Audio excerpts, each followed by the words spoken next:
Falamos agora sobre a Semana Nacional de Educação Cristã com o Carlos Menezes Moreira, que cumprimento. Muito boa tarde. Obrigado por estar no programa Eclésia. E começava por lhe perguntar qual é, de facto, o propósito desta Semana Nacional de Educação Cristã. Muito bem, a todos muito boa tarde, a todos os telespectadores. De facto, esta Semana Nacional de Educação Cristã tem como propósito, de certo modo, também sensibilizar as comunidades eclesiais, o mundo educativo, para a importância e pertinência da educação cristã, amplamente considerada, mas depois, naturalmente, aqui ramificada em, basicamente, 3 dimensões: o setor da catequese, a disciplina e a presença da disciplina de MRC nas escolas e depois, naturalmente, todo o mundo educativo associado às escolas católicas. São dimensões do Secretariado Nacional de Educação Cristã, que coordena esta iniciativa. O Carlos Menezes Moreira é professor também da MRC e responsável do Secretariado no Porto, creio eu, não é? por esta disciplina. E partíamos focávamos neste documento que é publicado pela Comissão Episcopal de Educação Cristã e Doutrina da Fé, onde se aponta esta semana como um tempo de escuta, planificação e compromisso. Mas a nível das estruturas, das chefias, permita dizer assim, ou dos vários contextos onde acontece a educação cristã? Muito bem, são 2 dimensões complementares.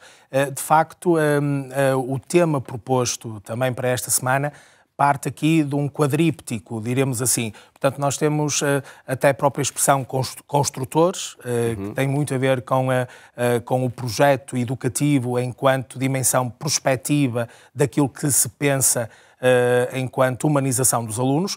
Um segundo elemento tem a ver justamente com este futuro e esta amanhã que se pretende construir numa base cada vez mais sólida de humanização. Um terceiro aspecto tem a ver com esta analogia e metáfora da peregrinação, que também interseta o próprio caminho a percorrer nesta dimensão, e depois, naturalmente, a pedra basilar, que tem a ver com a esperança. Portanto, tudo isto conjugado permite que, diremos assim, as estruturas intermédias de coordenação, em articulação com os professores, com as diversas dimensões, com as diversas instituições educativas e agentes educativos, possamos aqui, colegialmente e numa lógica também de sinodalidade, articular propostas, atividades, quer do ponto de vista teórico e mais reflexivo, quer depois também do ponto de vista prático, no sentido de levar também esta mensagem para o mundo educativo na sua complexidade. A mensagem que tem, de facto, o tema a partir dessas 4 palavras que foi enunciando: construtores do futuro como peregrinos da esperança.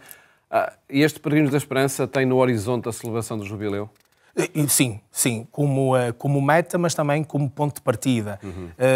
De facto, baseado também neste mote que a esperança não confunde, isto é, a verdadeira esperança, aquela que dá um sentido axiológico e, de certa forma, de finalidade última também à educação enquanto projeto de humanização, enquanto projeto que leva a pessoa a ser mais e melhor nas suas circunstâncias sociais, afetivas, familiares, relacionais, permite-nos aqui adensar este termo e esta terminologia numa esperança prática que é vivida cotidianamente, sobretudo pelos alunos, pelos catequizandos, por todos aqueles que procuram e encontram em toda a oferta educativa, diremos assim, da educação cristã, portanto, uma interpretação humanista para o próprio projeto existencial de cada um. E, portanto, nesse termo, há aqui como que uma completude. Porque é que os tempos atuais necessitam de esperança, como se afirma aqui no documento? Muito bem. Olha, uma questão muito pertinente. De facto, a escola, diremos assim, ou as instituições educativas acabam por ser um laboratório que reflete, em certa medida, tudo aquilo que a sociedade vai também transpirando. E vivemos num mundo incerto, com muitas contrariedades, muitas vicissitudes, que de certa forma também se repercute em ambiente escolar.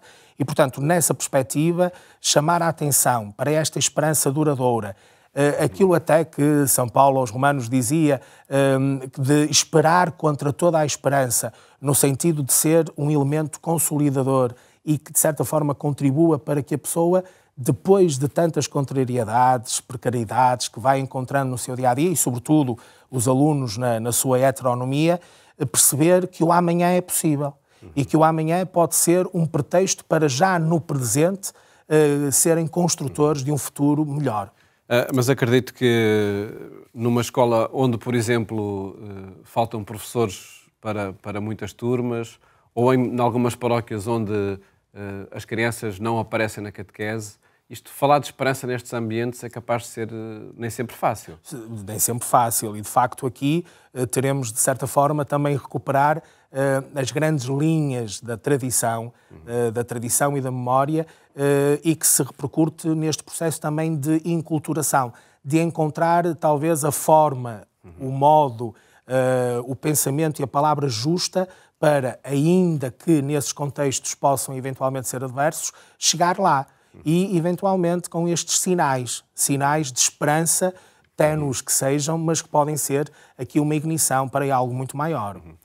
Professor Carlos Menezes Moreira, qual é o contributo da educação cristã, desta dimensão muito específica da educação, para a construção da sociedade, para as famílias, para as comunidades? Muito bem. Eu aqui seria capaz de intercalar duas dimensões. Se falamos de educação para a fé, tem, de facto, uma forte dimensão catequética deste acompanhamento. Se falamos de uma educação inspirada pela fé, estaremos, naturalmente, a falar de outros contextos educativos. E o contributo é muito simples, e, por ser simples, acaba por ser muito exigente, que é, concebendo a escola como um laboratório, uma oficina, uma casa de humanidade. Então, o contributo da educação cristã é justamente contribuir para a instalação nesta profissão de ser pessoa, de ser homem e de ser mulher. E, portanto, isto vai convocar diversas dimensões que são trabalhadas em todas as instituições educativas, com o contributo de diversas áreas do saber, mas a educação cristã como que apresenta um projeto antropológico de humanidade.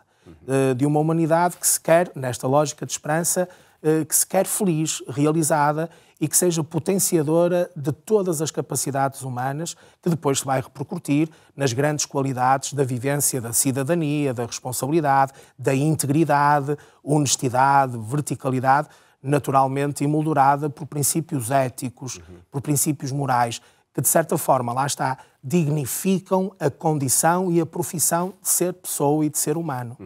Profissão de ser pessoa acaba por ser um conceito, talvez com alguma provocação. Exatamente, porque nós hoje falamos muito também na questão, e bem, da orientação vocacional e profissional, que depois, a dada altura, se vai plasmando nas diversas orientações, até a nível de realização profissional.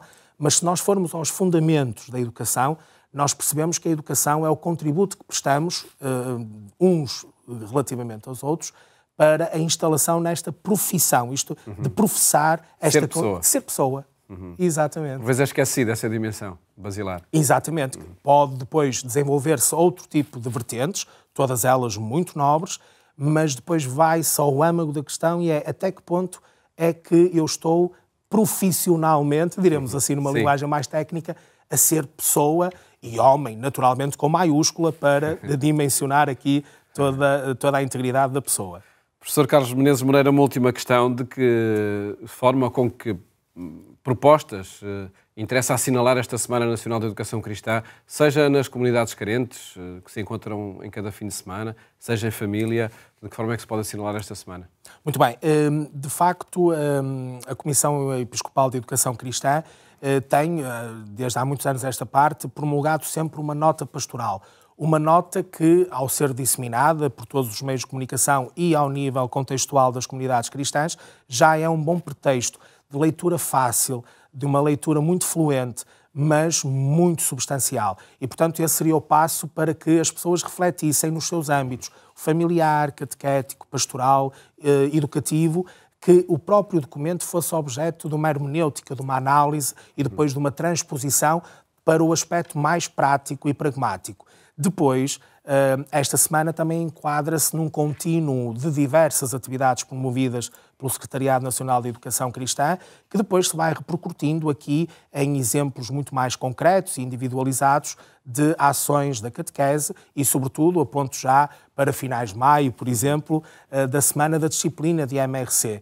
E, portanto, neste interregno entre diversas atividades, eventualmente mais teóricas, mais de estudo, de reflexão, que também é importante, depois haverá uma concretização mais prática em termos de atividades que constam naturalmente da agenda e da programação do Secretariado Nacional de Educação Cristã. Trata-se do lançamento de um ano pastoral nesta dimensão da educação cristã. Exatamente, e com estes 4 aspectos que são extremamente pertinentes e que, de facto, cada um deles daria já para uma grande conversa a nível familiar, a nível dos profissionais da educação, a nível também dos agentes pastorais. Portanto, são sempre pretextos e ignições para uma reflexão mais séria e mais profunda.